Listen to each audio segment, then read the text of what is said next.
just got faster. From the station that's on your side, this is News 12 at 6 o'clock. After suddenly losing their son, one family wants to put other parents on alert. What happened to my baby can happen to anybody. Next at 6 o'clock, we share Jace's story and his family's message of preventing suicide. But first, our top story tonight, an ex-firefighter is facing several drug, weapon, and child pornography charges in Columbia County. Reports say Matthew Brizendine worked with Columbia Fire Rescue for 15 years before he was fired Wednesday. Investigators searched his home after someone called in a tip to the National Center for Missing and Exploited Children. Hallie Turner joins us live in the newsroom after digging through that case today. Hallie. These documents claim that Matthew Brizendine admitted to having a video file with sexually explicit images involving children and animals, and also growing and selling his own weed. It could mean that he could be stripped from losing his firefighter certification forever. Matthew Brizendine went from fighting fires to fueling one of his own. The sheriff's office says they got a tip 3 weeks ago about child porn from the National Center for Missing and Exploited Children. On top of finding a video file as evidence, investigators say they found 363 grams of marijuana, digital scales, 2 grams of THC vape cartridges, and other drug paraphernalia inside his Columbia County home. Investigators also found 2 handguns and a rifle at the ex-Columbia County Fire and Rescue lieutenant's property. Jail records show he's being held in the Columbia County Jail on 2 counts of sexual exploitation of children, 3 weapons charges, and 3 drug charges. The county confirms Brizendine was fired and arrested Wednesday after serving 15 years with the fire department. According to the Georgia Firefighter Standards and Training Rules and Regulations, a fire service member shall notify them in writing of any misdemeanor arrest, felony arrest, indictments, etc. within 15 calendar days. The penalty? Decertification, probation, or suspension by the council. Now, he was denied bond on the child pornography charges as well as the drug distribution charges. Hallie, thanks so much. We're going to continue tracking this story as more information comes in. Well, if you're heading out to those high schools. Riley, thanks. Instead of suiting up tonight, Cross Creek High School is not playing football after a fight on the field last Friday, and we have some new details about the consequences the team is facing. For the next year, the team will be on a severe warning status. That means for the next year, any incident with the team could result in more fines and more penalties. In addition to tonight's missed game, 4 players will have to miss next week's game against Harlem. The school also had to pay a $1,500 fine for that fight.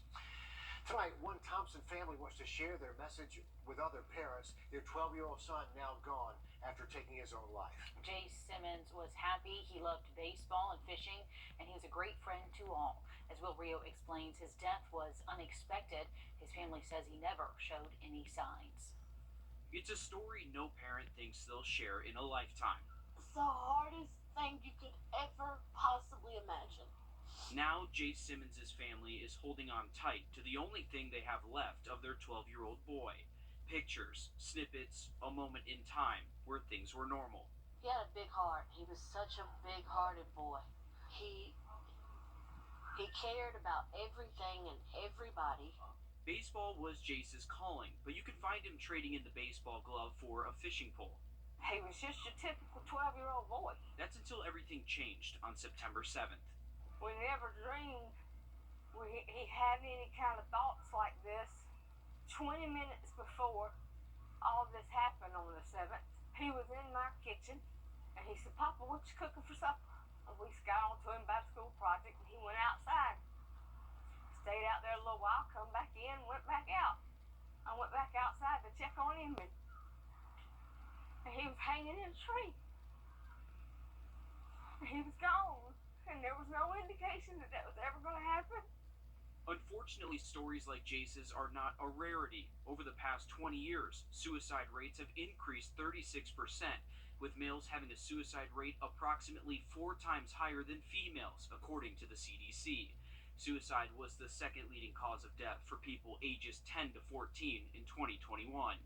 And if it can happen to that happy little boy, it can happen to your little boy. They're hoping this is a reminder to talk and listen to your children. He was so much more than what we know him for. He's so much more than how he died. In Thompson, Will Rio on your side. You know that was hard for the family, so we can't thank them enough for sharing that story with us. And also new tonight, the GBI says they're going to be helping the McDuffie County Sheriff's Office looking into possible incidents at school that might have led up to this. They also say no foul play is suspected and the family is not being investigated in any way. But if you or anyone you know is struggling with suicidal thoughts, you can call or text the 988 hotline. They're open around the clock to help anyone in crisis. It doesn't matter your age. It's free. It's confidential. So give them a call. Also tonight, in less than 24 hours, the first medical marijuana dispensary in the area opens its doors to the public.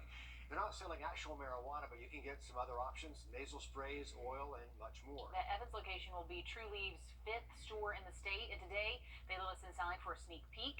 And as our Sydney Hood explains, patients are excited for them to open. Everything on these shelves right here are a first for our area. Having medical marijuana basically at your fingertips on the counters in the forms of pills, nasal spray, and even topicals. And all of this right here for patients, it's a game changer. The one-armed bandit. A man with high hopes. Oh, I'm in heaven now. I ain't got far to go, 15 minutes versus 2 hours and 10. Going to Pooler, Georgia, just to get my medicine, yeah. Not anymore. This area just came up as a very high trafficked, a lot of 55 plus communities, a lot of retirement, military, which is a lot of the individuals that utilize cannabis. People like Scott Dorn. For the better. I mean, for real. I mean, I've not had as many migraines. My blood pressure is lower. It's just natural. Something God put on earth for us. A little dabbled with, but, it does better to me. He's ready for things to get rolling around here. We do what we call consultations.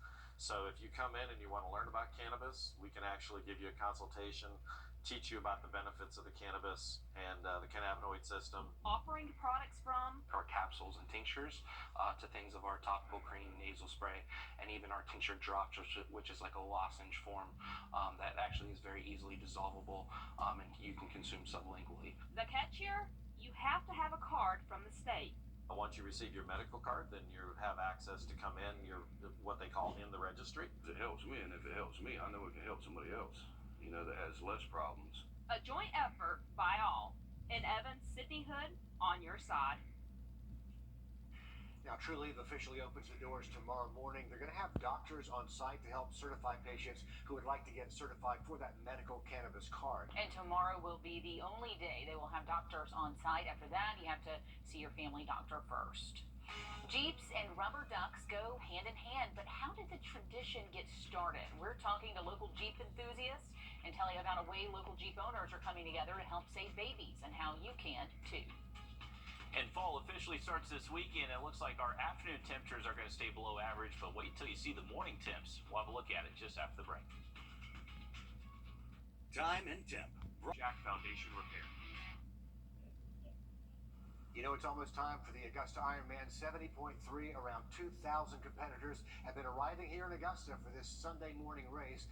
Ironman athletes will start the race with a 1.2-mile swim down the Savannah River, making water quality essential. So, all week long, the Savannah Riverkeeper has been out there hitting the water daily, testing it for E. coli.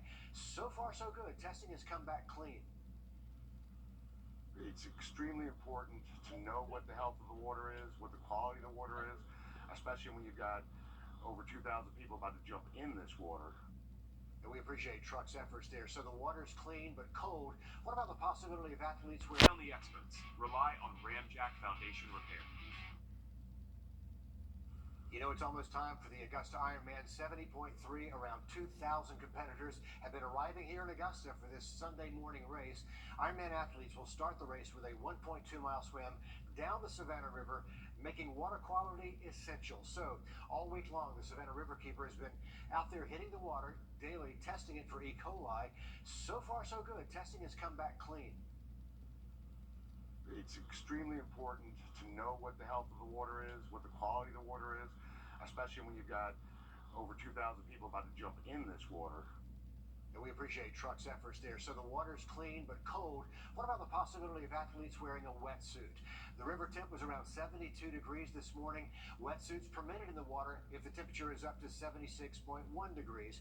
They'll make that final call Sunday morning. So they're going to be leaving from SRP Park this time over at the Jesse Norman, not the Jesse Norman, but actually the Sharon Jones Amphitheater on the South Carolina side. Riley, first-time swimmers are away from 90.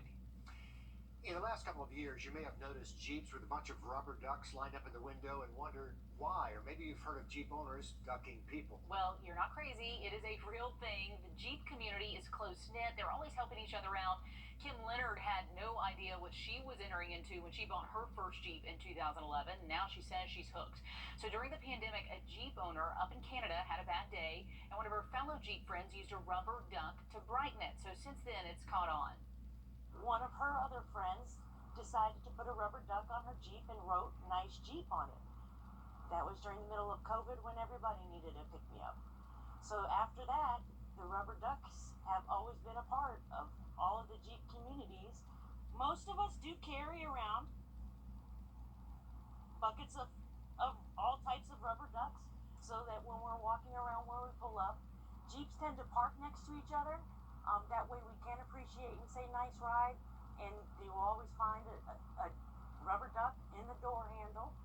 So next time you see a rubber ducky on a Jeep, you'll know what's going on. But we've been telling you about Augusta Duck Dash. It's October 21st.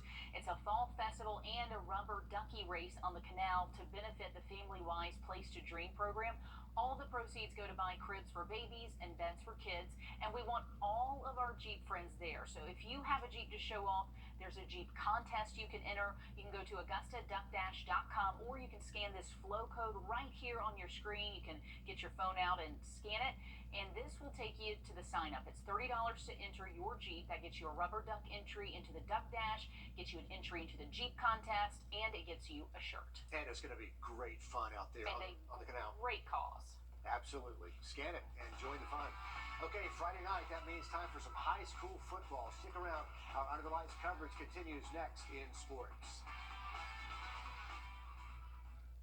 First, a Lexus Acura Cadillac.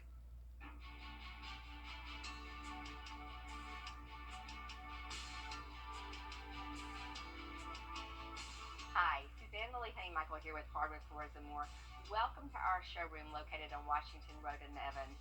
We look forward to seeing you so you can discover for yourself everything we have to offer.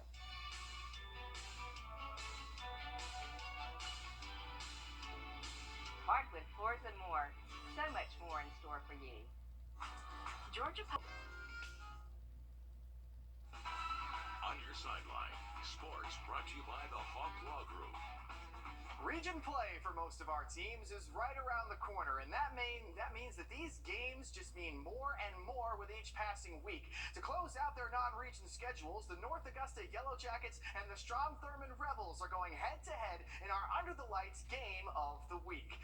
News 12's Alyssa Lyons joins us live once again from North Augusta High School, ahead of a game North Augusta fans have been waiting for since week 1. And they're finally starting to show up, Dan. I think everybody from that 5:30 PSA finally got the memo. The Rebs have officially arrived and are now just getting their gear on, ready to take those first reps before game time officially hits. It's no shocker that this was the matchup that everybody wanted to see. Even the players agree. I was talking to North Augusta earlier, and they were saying that they were trying to keep their guys off of social media to quiet the noise surrounding this matchup. He knows there's a lot of hype surrounding this game. They've been working towards it since week 1, dialing it in, the weight room, ready for what Tillman calls is the revenge game. They haven't won since 2018. Mind you, they haven't played the Rebs in 2020 and 2021. The last time they played, it was a low-scoring affair, just 20 on the board between the two last year. It was a defensive battle. This year, they're prepared for it to be just the same. On film, their defense is really good. Give their cornerbacks a lot of talent and a lot of great things they have there. They have run a lot of man, so take advantage of that. When it's a guy in front of you getting out there, we already seen this all week. It's nothing new to us, so we're going to get out of him just like he getting out to us. It's very valuable for the defense. They can feel kind of secure. But the competition during practice, we're always trying to get each other better, so we're not really paying attention on which side is really better. We're always trying to beat each other. see how it all plays off when kickoff starts at 7:30. I'll post-game reaction coming up all new on News 12 at 11. Thank you, Alyssa. The Jackets haven't played at home since week 1, as you alluded to there, so they'll be certainly having their hands full with the Rebels tonight in a great game. Now, due to the ongoing construction of their athletic facilities, Aquinas is playing all of their home games this season on the road. Tonight, the Fighting Irish are hitting the field against their temporary hosts, the Greenbrier Wolfpack. With one final game before region play, Greenbrier's looking for their first win in nearly 2 years. We've seen our share of adversity, and these guys keep coming back and they keep working hard. And I think they realize they're very, very close. The Wolfpack lost their last 2 games by a combined 5 points, and they feel that win is coming soon. Our team this week, it feels like we became closer as like a family, as a pack. If it's gonna happen tonight, they'll have to get past Aquinas, who lost 2 starters due to injury last week. It's good to get another non-region game to, we got a lot of key injuries right now, kind of figure out how we're going to go into the region, move some guys around. We've faced some adversity, having to play on the road a lot and a lot of injuries, but overall it's gone very well. We like to face the adversity and like to battle back. Aquinas and Greenbrier are like roommates, sharing a home this season. While Aquinas' new stadium is under construction, they're playing their home games at Greenbrier. It's a challenge for sure, but our kids know what's going to happen, and it's all worth it at the end of the day. Many people think that we're always competitors and we're always at each other's throats, so to speak. Football transcends the field. And, I would like to think that Aquinas would turn around and do the same thing for us to help us out. Shout out to Will Volk for helping us put that together, and this is just one of the many examples of our local schools finding a way to work together to do what's best for the kids and make sure that everyone has the chance to play. Our Under the Lights coverage is just getting started because tonight at 11 we'll have live post-game coverage from North Augusta and the highlights from all of our great matchups across the CSRA. As always, you can find our Under the Lights content on our website and all of our streaming apps. Looking forward to it, Dan. Thanks so much. Also tonight, it's an art museum that happens to love music a lot. The Morris Museum of Art has been bringing live concerts to Augusta for years through the Southern Soul and Song Concert Series. So here's a sneak peek of this week's one-on-one with Kevin Grogan. A group called Della May. It's just 5 young women that have a string band of their own. Wonderful harmonic singing, really good instrumentalists, some original material, a lot of classic material as well. And there are more to talk about. You can watch our full interview Sunday morning at 6 o'clock and again at 7 right here on News 12. Then online after that at WRDW.com. Just click the one-on-one tab right there on the homepage. Riley. Well, anyone heading out to high school football games tonight, comfortable temps in the 70s around kickoff, but they feel a little bit cool out there once the sun goes down. Now look at that weekend forecast just after the break.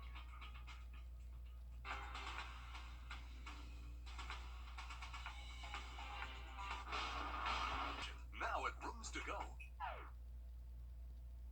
Welcome back. Another live look up down the Savannah River from our Thurmond Dam Cam. A beautiful evening on tap for us, folks. And wanted to mention this quickly. You can see these white tents down here at the dam park on the South Carolina side. They are setting up for National Public Lands Day tomorrow. So they're actually going to have a big trash pickup event around Clarksville Lake. And if you want to volunteer for that, they would love your help out there early tomorrow morning. We got a nice weekend forecast on tap. Remember, the first official day of fall tomorrow, waking up in the 50s Saturday, Sunday morning, and some nice afternoons in the 80s. Yeah, we hope you enjoy your Friday night. Our next live update comes at 7 o'clock on NBC 26. And we're back with more News 12 and Under the Lights coverage at 11.